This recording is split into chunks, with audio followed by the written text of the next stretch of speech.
The objective of this project is to design and fabricate a thin wall hemispherical ceramic dining bowl characterized by a high strength to weight ratio and uniform wall thickness. Slip casting was selected as the primary fabrication method over pressing or extrusion because it allows for superior control over complex hollow geometries and ensures a consistent, smooth surface finish that is essential for both food hygiene and aesthetic quality. The structural integrity of the bowl is derived from a triaxial blend consisting of kaolin, which provides the necessary green strength and plasticity, quartz, which acts as a structural filler to minimize shrinkage and enhance thermal stability, feldspar, which serves as a flux to lower the firing temperature and create a dense vitrified body.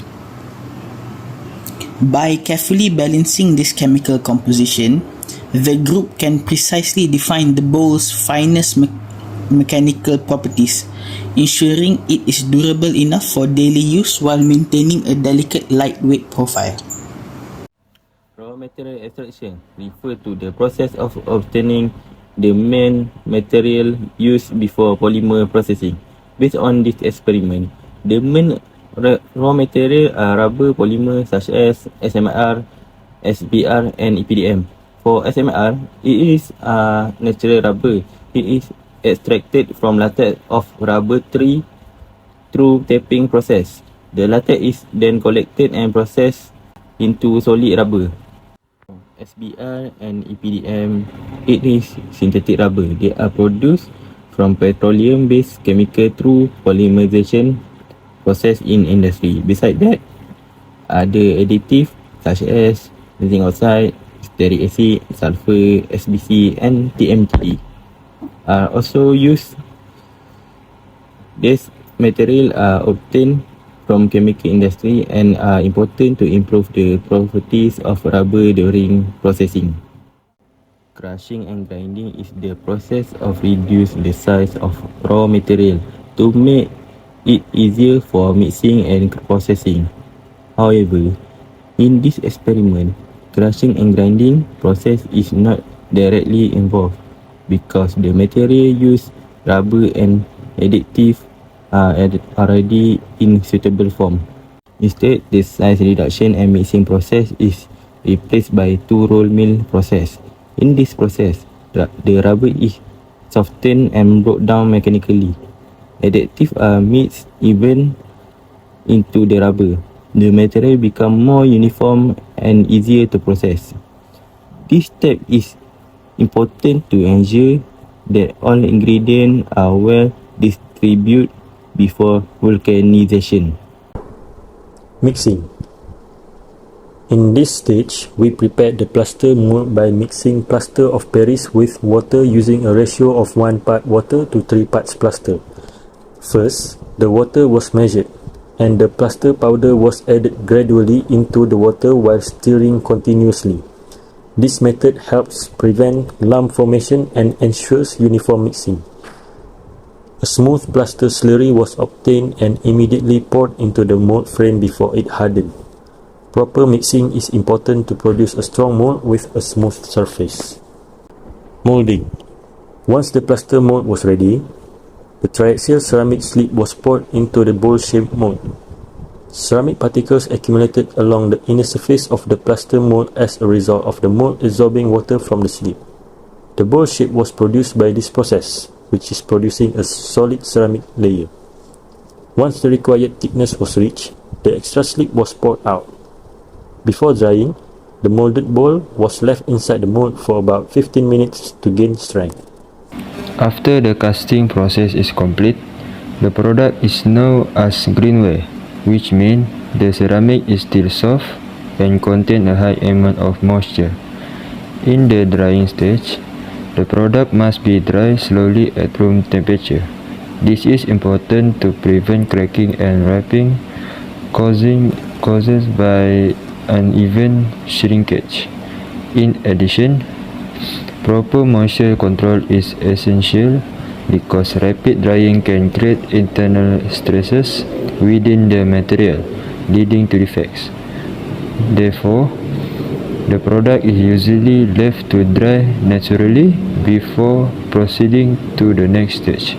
In conclusion, the drying process ensures that the product achieves sufficient strength for safe handling and further processing. Sintering is the process used to transform a fragile, shaped ceramic powder called a green body into a dense, solid and mechanically strong ceramic. The green body is heated in a furnace to a temperature below the material's melting point, which is key. The particles don't melt, but the heat gives the atoms on their surface energy to move slightly. These atomic movements allow the particles to bond at their contact points, gradually fusing together. As this happens, the tiny pores and gaps between particles shrinks, which densifies the structure and significantly increases strength. The process usually follows a sintering profile, meaning the temperature is raised gradually to prevent stress, held at the peak temperature to allow maximum particle bonding, and then cooled slowly to avoid cracks.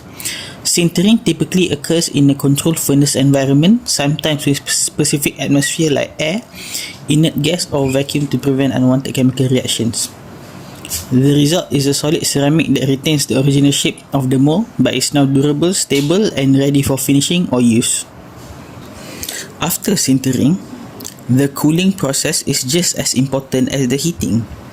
Once the ceramic has fused into a dense solid structure, it's still hot and contains internal stresses from thermal expansion. Cooling is done gradually in the furnace rather than letting the piece drop to room temperature suddenly. This slow controlled drop allows the ceramic to contract evenly, preventing cracks, warping, or thermal shocks. In some cases, the cooling schedule includes holding at certain intermediate temperatures to relieve residual stresses or to allow specific phase changes in the material. By the time it reaches room temperature, the ceramic is fully stable, mechanically strong, and ready for any finishing processes like grinding, polishing, or glazing. After the drying process is complete and the product has gained sufficient hardness, the finishing stage is carried out to improve the surface quality. At this stage, the product is carefully inspected for defects such as rock surface, excess slip, or mold seam lines. These imperfections are removed using a damp sponge or fine sandpaper. The purpose of finishing is to produce a smoother, cleaner and more uniform surface before the firing process. Overall, finishing plays an important role in ensure that the final product has good visual quality and structural integrity.